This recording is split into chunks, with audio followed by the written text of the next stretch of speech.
And hello, Hearts of Oak. Thank you so much for joining us once again for our weekly news review. And it is great to have someone I've been on his show, and it's great to have him join us. And that is James Freeman. James, thanks so much for your time today. Hello, Peter. How you doing? Great to have you. All the better for seeing you and catching up with the week's events. Obviously, people can find you. There is your Twitter, your X handle, and that's what they will find if they jump on. And also the Freeman Report, which is on YouTube. Do you want to just let us know a little bit about what people can find on your kind of interviews on your YouTube channel before we jump into the stories? Yes, I'm doing around one interview a week at the moment. As I said, I'm not monetizing or anything. I'm just doing it because, I enjoy it. I think you get so frustrated watching what's going on in the world. So to be able to talk to experts like Matthew Walicki, he's a professor in earth science. I've just released an interview yesterday with him. Really, really good interview that. And yesterday I also interviewed. I got to think. I've got a name block now. She is. Right. You do so many interviews. You missed them. I know. Rada Sterling. That's right. She's a human rights lawyer, and she's the CEO of Detained in Dubai. So I interviewed her yesterday. Really, really good interview that will be coming out next week. Some really, really, I think, some devastating attacks on David Lammy for his involvement in some of the cases that she's looking, or not involvement, lack of involvement in some of the cases that she's representing at the moment. So yeah. Apart from that, I've just bought 2 whippets in the last year, so I'm out dog walking every morning, enjoying walks and trying to lose a bit of weight. I've lost about a stone over the last 3 months, so just enjoying life at the moment, really, because TNT obviously is not about anymore. The Pulse, which is a new station, which is going to be launched by the bosses of TNT, that's imminent. Hopefully in the next 4 weeks we should see something launched. So yeah, just taking a well-earned break, really, and just enjoying life a bit. Sounds good. And I would suggest any lack of involvement by David Lammy is a win. So maybe the less involvement, the better for it all. That's a whole other area. I won't argue with that. Let's get on to the big story since the beginning of this year. So this year's big story, which is on the Grooming Gang scandal that really first came to light in the UK 2012, although 2007 you journalists writing about this, in 2002 MPs talking about it, one MP in particular. But this is Kemi Badenoch, the leader of the I don't know if they're conservatives, they're Tories. They may actually become conservatives once again. Let's hear her speech from the dispatch box on this issue just this week. Let us have the truth. The Prime Minister cannot tell the House the full scale of the scandal. He doesn't want questions asked of Labour politicians who may be complicit. He won't listen to the victims. He won't listen to the victims who are calling for a national inquiry. He is making this all about a bill this afternoon. Later today, he will tell Labour MPs, including in Telford, Rochdale, Bristol, Derby, Aylesbury, Oldham, Bradford, Peterborough, Coventry, Middlesbrough, Newcastle, Ramsgate, to tell all of these people to vote against a national inquiry into the gangs which have systematically gang raped children in their constituencies. This is one of the worst scandals in British history, Mr. Speaker. How...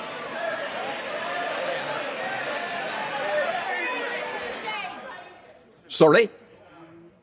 This is a very, very important issue that does matter to the country. It matters to all our constituents. I want to make sure they can hear what's being said by the Leader of the Opposition and the Prime Minister of the Opposition.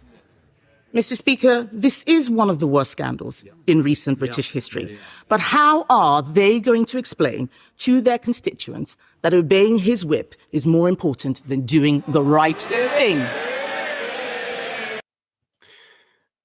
I actually thought, I want to get your views. I thought it was interesting that the Speaker of the House said this mattered to the public and mattered to the constituents. Obviously, it doesn't matter to the MPs, but what are your thoughts on this kind of this political debate that's now suddenly happened since the first of the year? Yeah, well, I think the first thing to make clear is because obviously I posted Kemi Badenoch, the leader of the opposition, and I did have a few people actually say to me, but the Conservatives didn't do anything either, which I think is a misunderstanding because I didn't post her because I'm supporting the Conservatives. As far as I'm concerned, we need to rip down this whole uni-party system. But, you know, she did say what a lot of people are thinking. How the hell can Keir Starmer whip his MPs, particularly the MPs in those cities that represent the constituents where those poor girls were systematically raped? How can he whip those MPs and tell them to vote against an inquiry? Quite despicable, really. But I think that the other thing to point out here is because, you know, we have had inquiries in the past. There's been several, but the thing I think that what people are calling for now is, look, we know there's victims. We know what we need to do, or we know some of the things we need to do to stop this happening again to those victims. But what about all the people that have covered this up? There needs to be accountability, and none of the inquiries which have been held so far have actually gone and identified those police involved, the councillors, MPs. There are MPs involved, and right to the top, the Deputy Prime Minister is accused of being involved in the cover-up as well, Angela Rayner. So, you know, that is what people want now, because, you know, bad things happen in the world. You know, that's just the reality. They happen, and you know, and they're going to happen again in the future. But what's really important is why we have a justice system. It's because, you know, we need to root out and find those people responsible and hold them to account. And if you've got those people within our system that are not doing that and they're actively covering it up, well, they are just as guilty and just as culpable as the people actually carrying it out. And that's the problem here. This is the reason it's come up again, and why people want an inquiry, is because those who've covered it up are still out there, some of them in Parliament. I think the worst part of it is seeing the party politics game, that Labour saying, well, Tories were in charge for 14 years, you didn't do anything. And they could sort of say, no, we tried, and this is all about a new inquiry. Watching that party politics. But the other point, actually, the independent investigation into child sexual abuse was never on grooming gangs. It was on child sexual abuse wider. I think it was brought in after Savile. Concerns of him, and started in 2014. So actually, we've never had a full-on inquiry at all. So this call is simply the call for the first one. But to see every single Labour MP go along with a party whip, that is scary. There's no moral courage left anymore. Yeah, I mean, like I said, you know, I think we need to rip down this uni-party system. And, you know, the other big thing that's happened this week, I'm sure we'll talk about it in a minute as well, but Elon Musk is a part of the reason that this has been pushed to the front of politics over the past couple of weeks. And normally I would agree with those who are saying, you know, who the hell is this billionaire getting in, muddling and getting involved and interfering in British politics? But I am so angry with our system, you know, and the way that it, you know, it doesn't work. They're there to serve us, and they're not. They're there to control us. That is the way it's worked. And so, you know, I don't care if it's a billionaire. I don't care if it's Tom, Dick, Harry, who's pushing this agenda. You know, I think we need to use these examples of where the system fails us, whether it's on Brexit, where they tried to undo the vote, and they, you know, if they could have got away with it, they would have reversed Brexit. You know, these examples where they're doing it in broad daylight, right in front of us.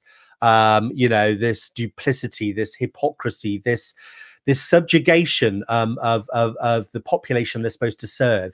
We need to use this momentum, this anger, to tear this system down once and for all, because, you know, if we don't, then I think over the next few years we're going to be in real trouble, particularly with CBDCs, digital IDs, personal carbon credits, and all of those rabbit holes we can go down if you want. But we've got to we're running out of time to get rid of this system, which does not serve the people.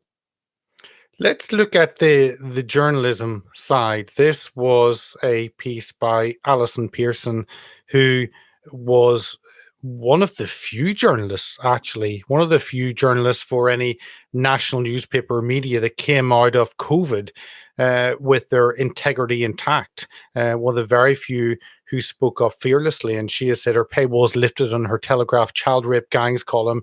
Free to read, one of the most important things I've ever written. Definitely the most devastating. I hope as many as possible to read, please share. And the headline was, Elon Musk has ripped the cloak of deceit off one of Britain's most disgusting scandals.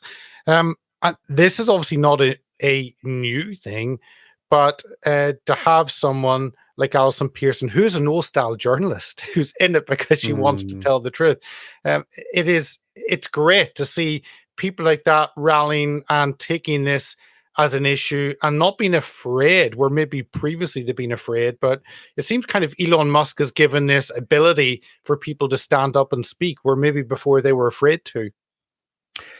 Yeah, definitely. And yeah, well done, Alison, for being so bold. It seems, I think she's definitely come out of well, not that she was in a shell, but, I know that she was very, very frustrated across COVID period because, none of the papers were speaking the truth. And that must be very frustrating for an honest journalist. But she definitely seems to have come out of her shell even more since the police harassed her. I think she's, there's nothing like being bullied and harassed and then coming out winning on the other side to get you out of your shell and say, do you know what, screw this, I'm not holding back anymore. And I think that's where she is at the moment. And well done, Alison, for that, because we need proper traditional journalists who speak the truth, who tried to get to the bottom of the truth. And they all disappeared, didn't they, over COVID, when we needed them most.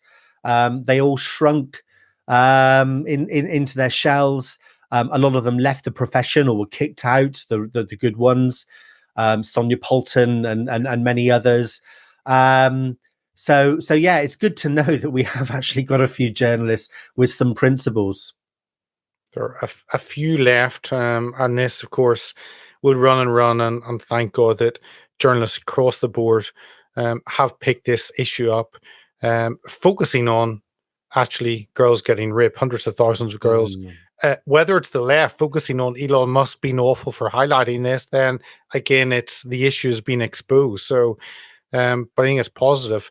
But you mentioned and there's been zero prosecutions from my understanding. I followed this since probably 2013, 2014. Zero prosecutions on police failure and cover up, active collapse of cases on local authorities, local politicians, or child services, on and on and on. There's been none at all. And now the police seem to be going for those who speak up. This was two people in the UK, Samantha Smith, who's a survivor of these rape gangs, and also Sammy Woodhouse. And Samantha Smith says here, after I went on TV to discuss Pakistani Muslim grooming gangs, the police showed up at my door to intimidate me into silence. Now they're targeting Sammy for exposing how she was failed. In Sammy's post below, she received a phone call from South Yorkshire Police about a reporting telling her to delete all her posts on Rotherham. It's not a good look for the police whenever it's been exposed, their failings. They destroyed evidence. They called girls prostitutes. They returned children to their rapists. They didn't jail fathers. I mean, on and on. You would think they would have learned, but it seems they haven't. They still want to target those who are exposing this evil. Yeah, and this is exactly why we need the inquiry. We don't need an inquiry to find out what happened to girls, maybe to find out the scale, because we still don't know the true scale. But we don't need an inquiry to find out what they did to girls. What we need an inquiry for is to expose things like this. I mean, Sammy Woodhouse, having the police turn up at your house. I mean, this is not the first example of this. A lot of the victims, including Sammy, have been intimidated across the years for reporting and shouting out about what happened. We need to find out who within the police has sent these police officers round to a house with clear instruction to keep her quiet. We need to find out these people. We need to identify these individuals, and they need to be brought to account, because the thing is, until that happens, this is all going to happen again, all of it. We've got corrupt, criminal, in some cases, I believe, officials in councils, like I said, in Parliament, in the police. And until we root these people out, we it's just going to all happen again, isn't it? I mean, Jimmy Savile, the rape gangs. There was that other BBC DJ as well, wasn't there? Yes, I forget his name now. There's just so many examples of this, and in all cases, people knew. People knew, whether it was in the BBC, whether it was in the police or whatever, they knew about it. And so, and like I said, bad things happen. That's just the reality of the world. Bad things will happen again. The important thing is that those responsible for protecting young girls, or whoever it is that needs protecting, do their bloody job. That's the important thing. And in all these things, there is someone at the top. You're right that these police officers who went round or who made phone calls, they were following orders. We've seen that during COVID, and COVID was one thing actually, but it wasn't necessarily ignoring some of the more vulnerable or most vulnerable in society. So that was a different kind of evil. But on this, someone at the top of the police, South Yorkshire Police, has said, we need to shut this woman up. She cannot talk about this injustice. And across the board, obviously, Keir Starmer is the one saying to Labour MPs, we cannot have this. We must not find out more on this scandal. But you've got those linchpins, I guess, at the top that are driving this agenda of silence. Same in local councils. And we don't know who they are. So you're right. If for nothing else, we need to have an inquiry to find out who these linchpins are that are demanding secrecy on this issue. We know who some of them are. I've interviewed people. Sammy could to give you some names. There's other people I've interviewed in the community as well that they've got the names. So we know some of them. And the politicians know that those names are out there. So this is a cover-up. That's all it is. The reason Labour don't want this inquiry is because they know that it's predominantly Labour-held areas where this happened. It doesn't mean that the Conservatives are off the hook, because it happened in Conservative areas as well, but mostly in Labour council areas and in Labour constituencies. So they're just protecting their own. And of course, Keir Starmer was head of the CPS at the time, Director of Prosecutions. So, he's got a lot of questions to answer as well. So that's what this is about. This isn't about an inquiry, and to hear Keir Starmer's response to Kemi that we just watched just a minute ago, he said, if we have another inquiry, it's going to take another 5, 6, 7 years. What victims want is action now. Well, we can take action now, and we can also have this inquiry to get to the bottom of who covered it up. There's no problem at all in doing two things at once. It is just a deflection because they know that they're culpable. Yeah. And the anger is of a billionaire engaging in Britain. At the other end of the scale, the anger is a working class guy from Luton engaging in the issue, and he's not allowed to talk about this either. And he's a Brit, English as far as I'm aware. Let's play this clip from Tommy's interview with Jordan and Tammy Peterson, discussing some of the horrendous evils by the police up and down the country.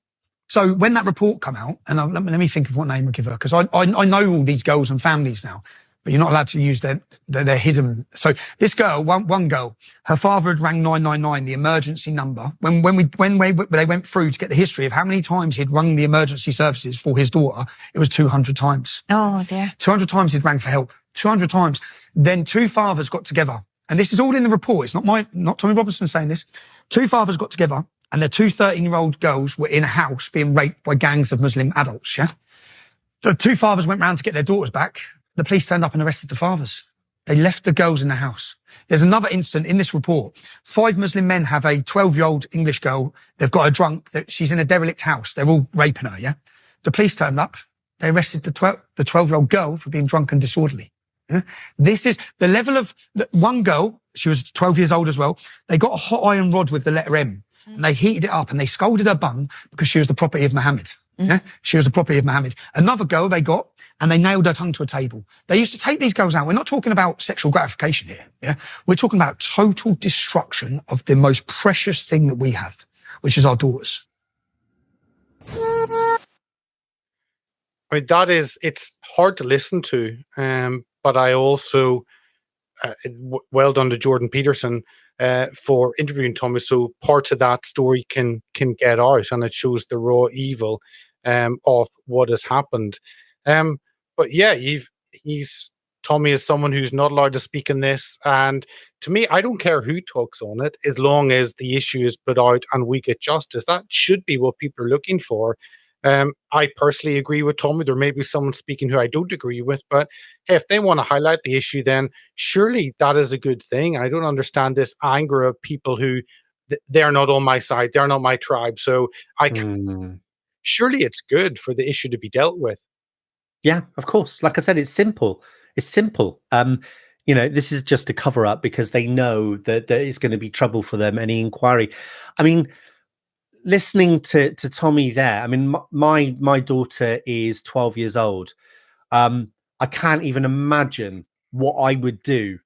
I wouldn't be knocking on their door or calling the police. And if the police didn't want to know, I don't know whether I should say what I would do, but it wouldn't be pleasant. And I would probably go to prison for a long, long time because, I mean, like Tommy said, it's the most precious thing, our children. And if I thought anybody was abusing my daughter like that, geez. So, for the police to turn up and arrest the fathers is just, I think this is the thing, isn't it? I think the general public, the silent majority, as it were, that don't watch Tommy Robinson, that don't necessarily watch social media a lot, and they're not exposed to this. They've heard about these gang rapes and whatever, but they don't know the detail. June Slater has been quite good on X in revealing some of the detail where they've used devices to expand a girl's, sorry, it is crude, but a 12-year-old's anus, so that several men can, 12-year-old girls. This is and this is the thing. I think that there's the majority of people in this country don't actually understand the horrors that were perpetrated, and then the fact that our police forces, our social services, the schools covered it up. MPs, councillors were involved in not just covering it up. In some instances, there was actually criminality within the police. I've heard evidence of that, where the police are working with the gangs in other respects. So they just turn a blind eye and actually protect the gangs against the parents which are angry. It really is a despicable thing that's happened. And I think it's absolutely despicable that we haven't got this inquiry into identifying who covered this up so that it can never happen again. Yeah, we, Alan Craig and I went up to Rotherham in 2020 with the girl who we're nearing the end now of the first time for any of the survivors to sue their perpetrators. And it's a 4-year battle to get this. We're near the end, but we went up to Rotherham and talked to her father. And he said he was banging on the door at the flat to try and get in. Obviously, the rapist must have phoned the police. This is how blatant it is. Yeah. And the police came and they took the father to the police station and they told him he was being disorderly and he would be arrested. But they're there. They're just on the other side of the door. No, we're going to arrest you. And not one single one of these police officers have ever been punished. And whenever I talk to even Brits, most Brits don't get this, despite it being high level. You talk to Americans and they say, "How has this been allowed to happen?" And you shrug your shoulders. For 50 years, has gone on since at least the mid-70s. Yeah. I mean, the other thing here as well as the politicians protecting their own, there is also, I think, a protection or a they don't want to shine a spotlight on the fact that multiculturalism. I don't know whether it's failed totally, but certainly in some of our big cities, it is failed, and something has gone incredibly wrong. Which I think we all know the answer is too many people too quickly, and not enough assimilation into British culture and values. They don't want to shine a light on that as well, because that project across Europe, across the US, is still very much alive. The Great Replacement, bringing in other cultures to destabilize. There's lots of theories about why they're doing it. I think there's many reasons why it's going on, and one of them is to destabilize Western values and society, so that they can change societies. Because all of these things that they want to do, whether it's digital ID, CBDCs, Western populations, they got very, very strong communities, strong cultures, very, very hard to push around, really. But you subjugate them, you demoralize them, you bring in cultures which are disruptive to those communities, and suddenly it becomes easier to do all of these things that you want to do going forward. I think that's what it's about, but they don't want to shine a light on that either. So I think it's twofold. It's they want to protect their own, the ones that covered it up, but also they don't want to shine a light on this problem that we've got with immigration. No, it is a mass failure of multiculturalism. And another light that Elon Musk is shining is this over in Germany with the issue of multiculturalism, which has led to the rise of the AfD, the Alternative for Deutschland. And this was German media launches all-out attack on Elon, fearing his interview with the AfD leader Alice Weidel, which was last night. A weekly current affairs magazine published in Hamburg, Germany, dedicated its front cover to an attack on Elon. And there's another story, fits in, but I'll not bring it up, is EU Commission urged to act over Elon Musk's interference in elections. And I'm kind of sitting back thinking, well, if successive politicians have tried to destroy Germany by mass immigration, then surely someone can shine a light on that. And why not social media? But yeah, what are your thoughts? Elon actually supporting AfD and saying Germany need AfD. Yeah, well, I last night I did listen to that interview last night on X Spaces, and but I've never met Alice Weidel before, and that's the first time I've heard her speak. She sounded very, very sensible. But I will speak about Christine Anderson. She's, I think, she is still an MEP, isn't she? She was actually elected the same year as me, back in 2019. I've interviewed her many times, and she's framed as far right. And I've spoken to Christine a lot, and she is I can't think of anybody else who's so down to earth, she's a lovely lady. And she's got some views on immigration, like I have and like many people have, but to call her far right and have her framed as somebody who's danger to democracy, I just think is laughable. And the problem with all of this, Peter, is that the people that these messaging is going out to, they are the silent majority that, like I said, they're not really involved in social media. So the only thing they hear about Alice Weidel or Christine Anderson is what the legacy media tell them about them. Because actually, when you hear Alice last night, very down to earth, very sensible. She's got some sensible views. She was quite humble.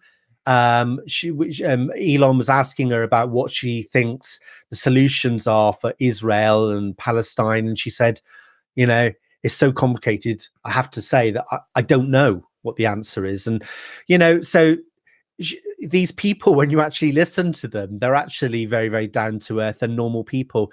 And I think, and that's what we need. We need people like Elon to put a spotlight on these people, because I think once that silent majority that is not invested heavily in politics, when they actually hear these people speak, they think, is that far right?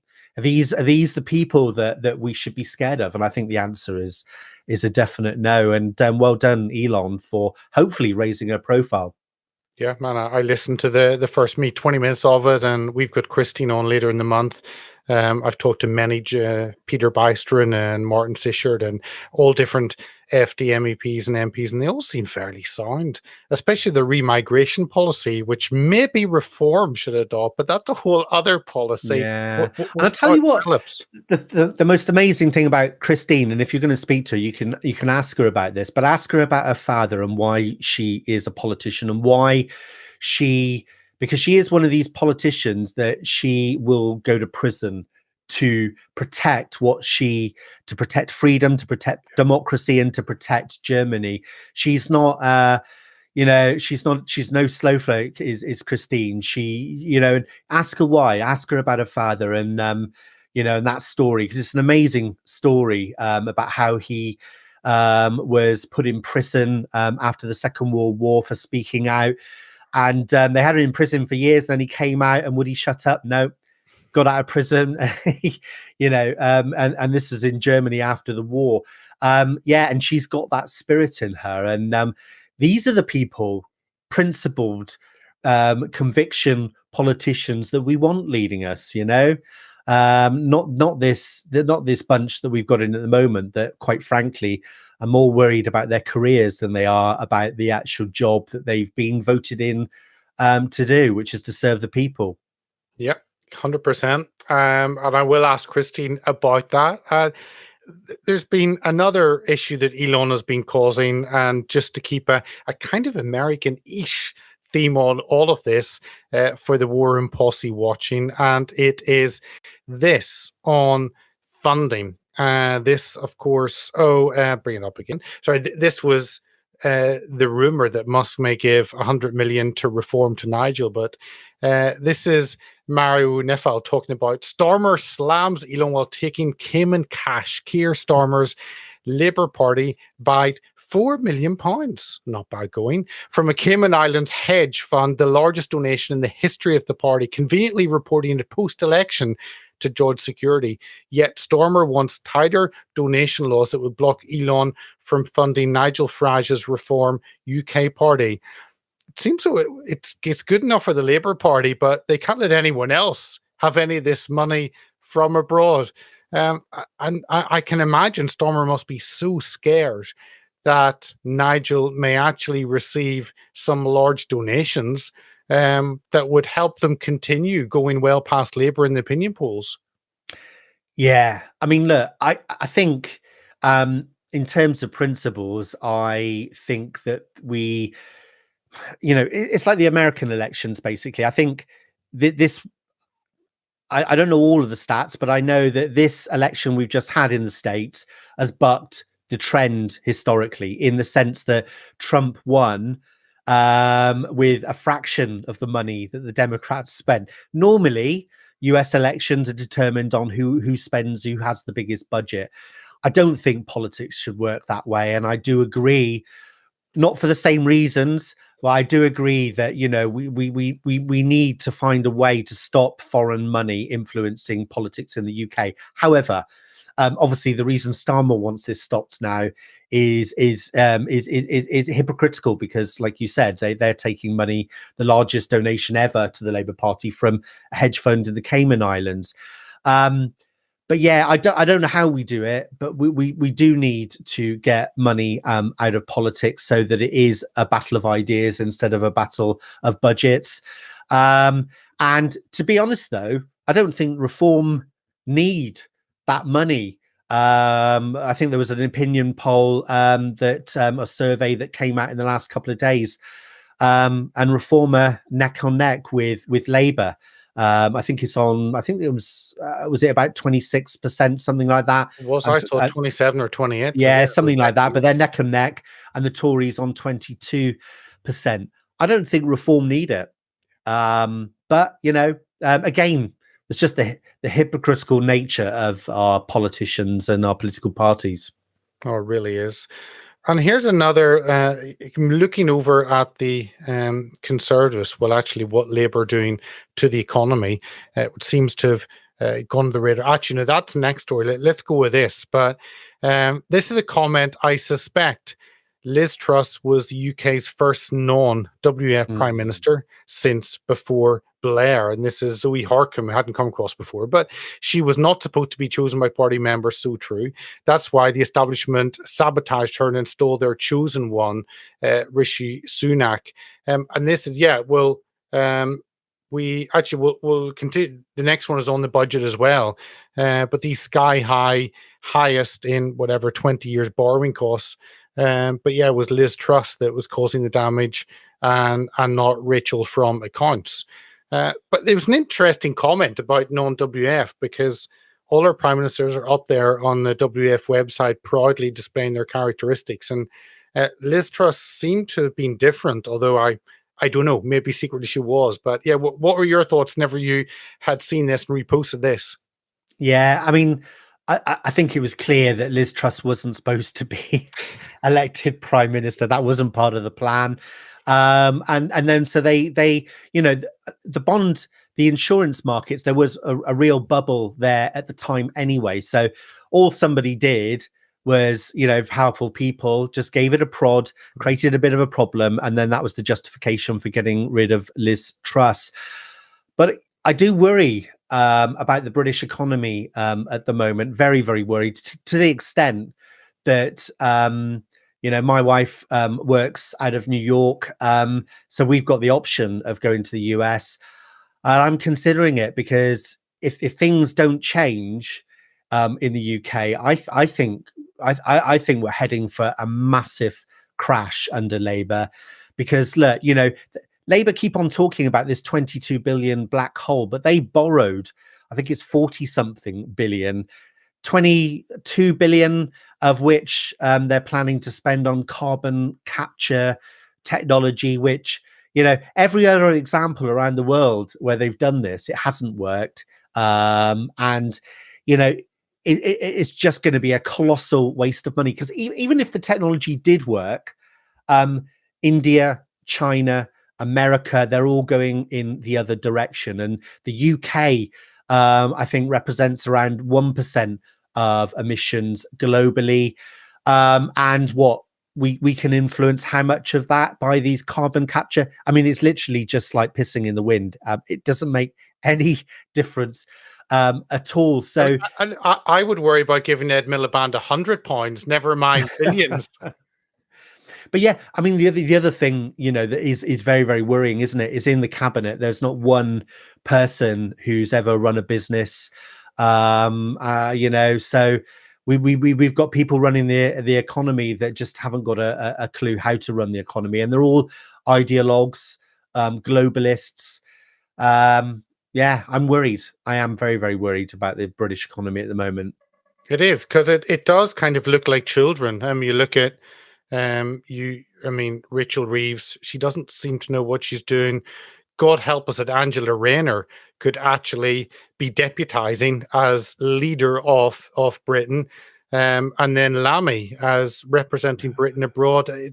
You look at that front bench and you think this is or Ed Miliband going to talk about climate change, or you go down the whole list of the front bench and I think, is this what we deserve as Britain? Maybe it's what we deserve. Yeah, I mean, the interesting question for me is that, and this is something that came up for COVID, because I think there's a lot of people that were very, very angry, and everybody says, all of the lots of people screaming on Twitter at the time saying that they're all in on it. They're all in on some kind of plan. I don't believe that for 1 second, but I do wonder if any of our cabinet actually know what's really going on, or they are all absolute idiots that have just bought into this lie about CO2, and all of these woke ideologies. Do they really believe it? I fear, and I don't know which is worse. I think, you know, I really don't know which is worse, but I do think that they haven't got a clue. Maybe Keir Starmer has. I don't know. You know, maybe he has actually got a clue what's going on in the world with the WEF and this agenda. I don't know, but what's clear is that they're a bunch of idiots, all of them. I really are. I don't think there's one intelligent, sound person that you would be wanting to run the country between them. No, I heard Lisa Nandy this morning, and it filled me with even more dread. But we'll not go down the whole list of the 22 dwarfs or whatever it is that we have there. One more UK story, and then we'll end on what's happening stateside with the fires in LA that we've all seen. But it's this Liz Truss. Twice I've had Liz Truss in a program, never before. But hey, this is blatant bias. The BBC can't be reformed; it needs to be defunded. And this is the more or less it is silence from the BBC on the crisis in the economy. And this comment was BBC News bulletins focused on LA fires, which actually Sky News run with like 15-minute segments on that. Jimmy Carter, Al Fayed, and the weather, no mention of the economy. And it is true. It does seem to be a deflection. The economy is tanking. Well, release the fires, and we get those. Yeah, we shouldn't be surprised, really, should we, from legacy media? I do read it. I do watch it still. I don't watch the BBC, but I do read the legacy media mainly to find out what lies they're trying to push now. But look, you know, I think we call them the legacy media because that's exactly what they are. The viewership numbers are plummeting. They have been for years. They're over. Their days are numbered now. I think a lot of the publications are in trouble. And I think, you know, the BBC, depending on who gets in at the next election, but if it is reform, I think it's bye-bye BBC. And welcome to the new world of media, which is about citizen journalism. It's about independent media.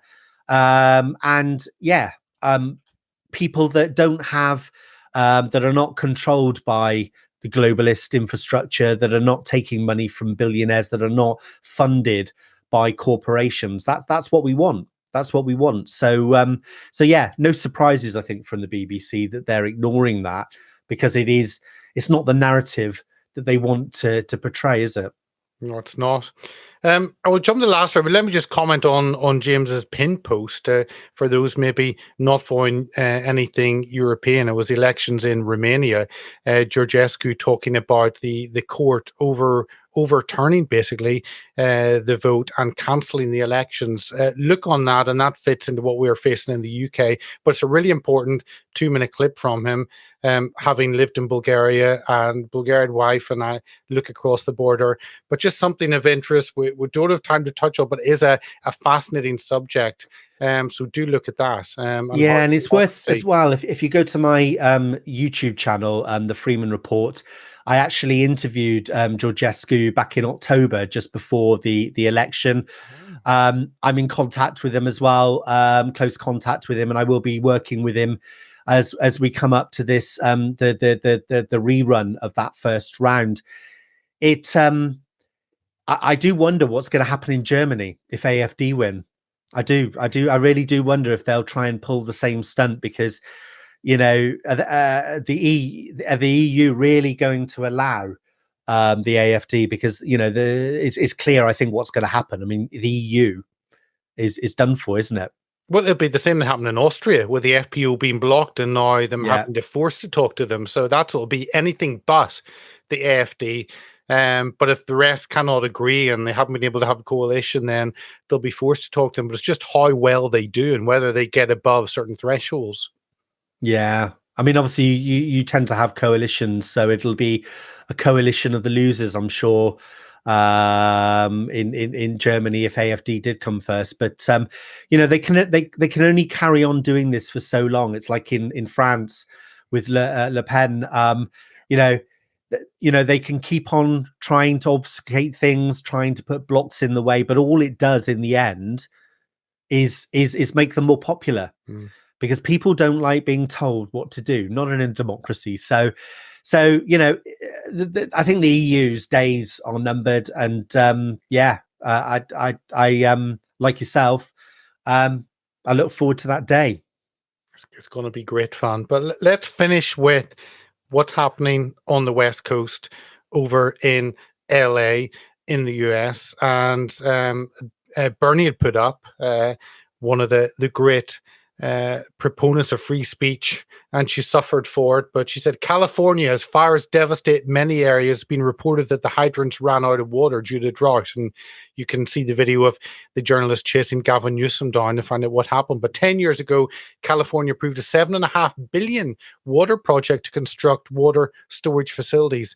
To date, 10 years later, not one has been completed, meaning millions of gallons of fresh snow melt and rain continue to be sent to flow into the ocean. This isn't climate change, it's criminal mismanagement. A fantastic analysis by Bernie there, which makes you realize what actually is happening, which is so different to the narrative that we are given on the legacy media. Yeah, I just see a good post. I think it might have been from Elon. I forget who it was this morning. And when you look at the chiefs, the fire chiefs in LA, there's three of them. There's the actual chief. Then you've got the assistant. I think there's somebody below that. They're all called Christine. There's three of them, and they're all LGBT ladies. And I watched a video of the fire chief, so Christine Cowley, and this is a sort of PR public video, a public relations video that she put out a number of years ago, and it's she's talking about the fact that when you have a fire, you want someone that turns up to help you, that's like you, that looks like you, that understands you. I mean, and you're thinking, no, no. If I've got a fire and my house is burning down, I want someone to turn up who knows how to bloody put a fire out, not somebody who's been picked by a diversity, equity, and inclusion scheme. I mean, these people are proper bonkers, aren't they? Yeah. I mean, they are absolutely nuts. Because when you look at what's happened in Los Angeles, these DEI fire chiefs, they've given a load of the equipment to Ukraine. They've put blocks in place in front of the fire brigade being able to do controlled burns. Yeah. I guess because it might hurt some of the wildlife. I don't know what the reasons are. They've also stopped them collecting the snow caps when they melt to collect water. Again, I don't know why. It's probably for some environmental reason or whatever. And this is the result. This is the result now, which is what we're seeing. And of course, they're going to try and blame it on climate change, but it's not. It really, if it wasn't so tragic, and it is tragic, people are losing their homes, which nobody wants to see. But Trump was talking about all of this in that interview with Joe Rogan, and it is shocking. The level of incompetence that has led to what we're seeing now. Absolute. I mean, it's just astonishing how it's like these American military guys that are dressed in, they're in dresses, and you just think, our enemies must be laughing at us. They really must. And look, I'm not judgmental. I would never judge somebody for how they want to dress, their sexuality, or anything like that. But when this stuff that is not reality, which is not, creeps into public office, to positions of power in the military and our police and our fire brigades, and then they bring this ideology into their job, I've just got no words. It's just absolute madness. And I think in future years, when all of this as this period is gone, we will look back at some of the things that happened here with just astonishment, absolute astonishment. It is, and I think 17% of the US population can serve in the military because they're able to. That's diversity. I think it was one of the three stooges you talked about, talking about going into a fire, and she wouldn't be able to lift a man if he was there, Yes. and Yeah. complaining the man it's his own fault for being there, too big or something. This doesn't make any sense.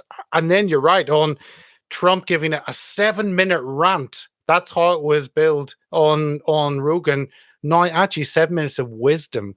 And how many other rants has Trump made that will turn out to be wisdom? Probably hundreds and hundreds. Wow, they're eating the dogs, they're eating the cats. All there. All there. You know, I've seen the videos where residents are actually talking about that, but so yeah, I mean, hopefully, look, all of these people, these hysterical people that are worried about Trump and what he's going to do and everything, let's just hope they watch and listen over the next few years, because there is nowhere for Trump to hide now, because he's got the House, he's got the Senate. He's going to be able to do everything that he wants to do pretty much. And hopefully they'll watch and learn and realize that, all of their fears, these people, they really do think that Trump is going to round up all the trans people, that, he's going to go to war and all of this. And it's just, they've been indoctrinated and brainwashed by the left-leaning media.